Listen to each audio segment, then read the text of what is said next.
Hi everybody, welcome back to Real Estate Investing Adventures. Why? Because real estate is fun and it's always an adventure.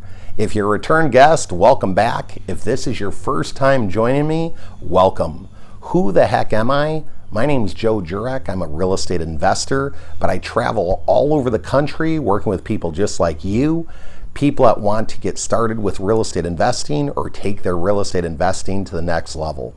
I appreciate you coming back for this series, A through Z, how to do a deal all the way through A through Z. What are we going to talk about in this video? The letter F. Now that's not for fantastic, okay? Even though this video hopefully will be fantastic. I'll see a lot of good comments. So don't forget, leave a comment, share it. Always love seeing the thumbs up. But in any event, in this video, the letter F, what are we going to talk about? Foreclosure.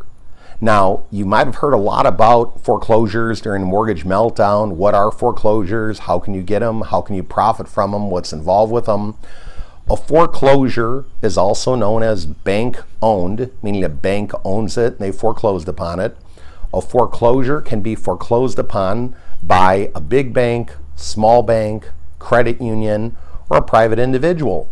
Anybody that's holding a note on a property, if it's not being paid, a mortgage, can get rights to foreclose upon that if they're not being paid.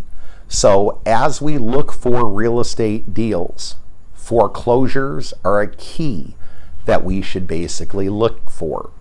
Now, there are different type of foreclosures, like I said, private individuals, banks, credit unions. Also, when we look at specific type of foreclosures, sometimes there's entities out there such as Fannie Mae and Freddie Mac that may foreclose and take a property back. Now they will go ahead and resell, relist those properties and get them sold. So as you're out there looking for real estate deals, one, we could look at Fannie Mae, Freddie Mac properties. They're usually listed through a realtor. A lot of foreclosures are also listed with the realtor. But what I would encourage you to do, I'm going to put a link down in this video to look at my guide map for finding foreclosures, those little gems, okay? And if you want to learn how to contact a bank directly and maybe find some off-market foreclosures, I'm definitely going to show you how to do that.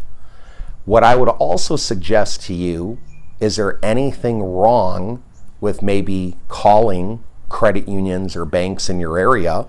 There sure isn't. Can you talk to them, establish a relationship with them, find out who handles the foreclosures, and basically contact them maybe once every other month to see if they have anything currently available or in the pipeline.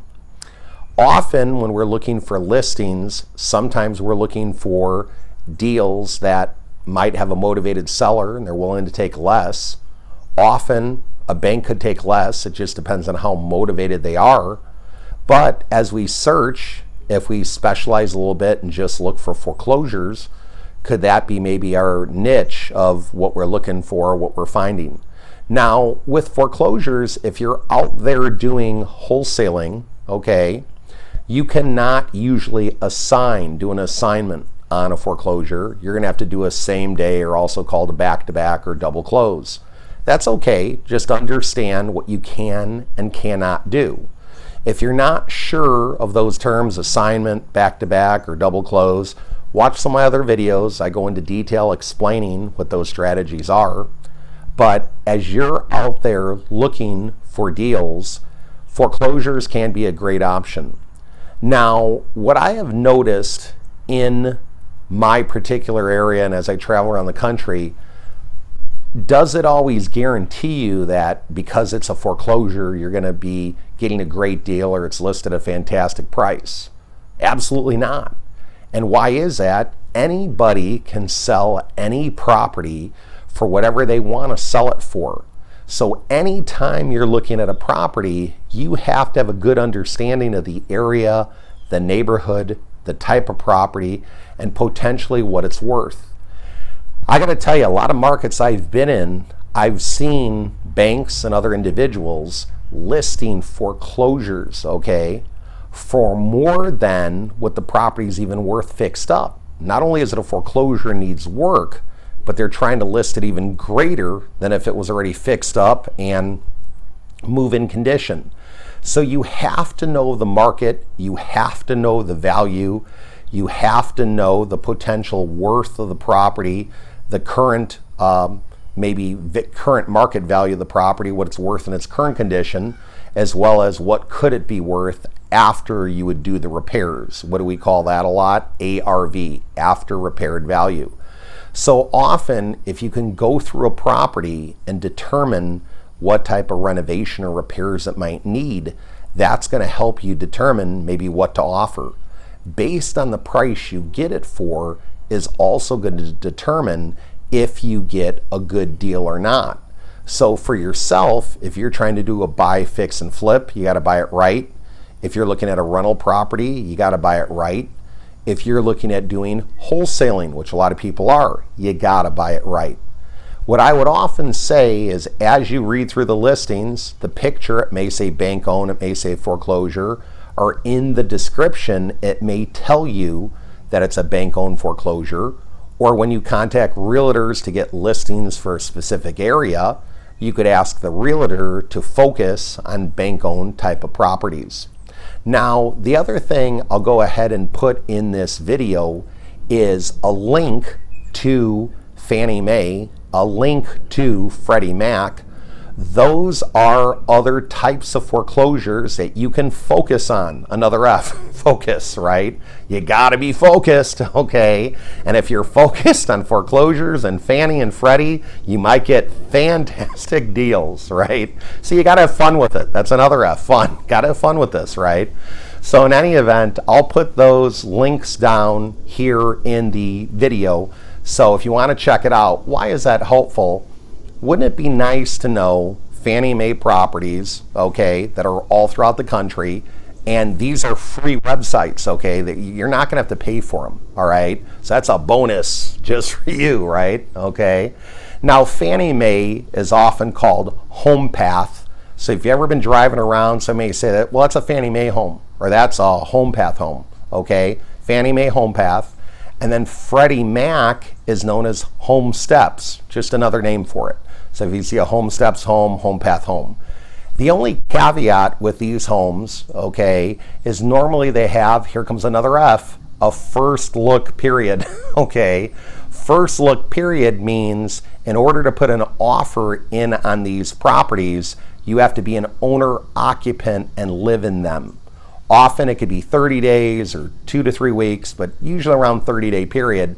Check with the realtor. They could tell you when the first look period would expire as an owner occupant, somebody that's going to live there, because you may want it for an investment to buy, fix, and flip, or you may want it for a rental property. So don't go ahead and offer it if you're not going to live there, okay? You don't want to have to get a file sent to you in a cake, if you know what I mean. There's another F, file. But in any event, I want you to go ahead and check out these websites. You could even register on them, read about them. Anytime there's properties listed in your area, you can basically get an email sent to you about these properties.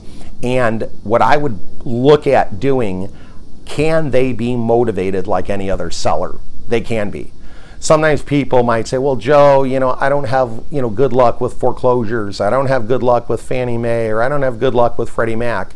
Here's the thing, like anything, you got to stick with it. You got to make a lot of offers. You got to be consistent with the offers you're making. There was one home steps, a Freddie Mac property that we offered and offered and offered and offered, okay? We ended up making around 18 offers, and believe it or not, we finally got the offer accepted, which was a good thing, okay? Sometimes I'll make a lot of offers and I get them frustrated, okay? And when they're frustrated, they do not want to sell it to me. They will sell it to anybody else. So you got to keep with it. You either got to wear them down and they take your offer, or you either got to get them frustrated and they finally say, okay, just accept that, that person's offer. So you have nothing to lose by making an offer. You make the offer. If they don't want it, they don't accept it. If they accept it, maybe you're that much closer to your next deal. So get out there, Focus on some foreclosures, Fannie Mae, Freddie Mac type of properties. You never know when you might find your next deal. Until next time, this is Joe Jurek saying thank you for joining me for the A through Z series, and keep on watching. Don't forget to hit subscribe, like, share the video. I really appreciate that. Get out there and make your dreams a reality. Take care. Believe in achievement.